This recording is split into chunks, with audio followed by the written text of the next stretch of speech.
update ni sa ato. Hello guys, ito pala yung update sa marketed na rambutan.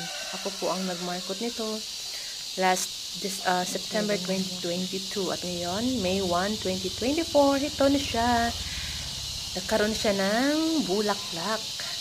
So season ngayon ng rambutan. So first time niya mag-bear ng flowers. At sana magiging fruit ito.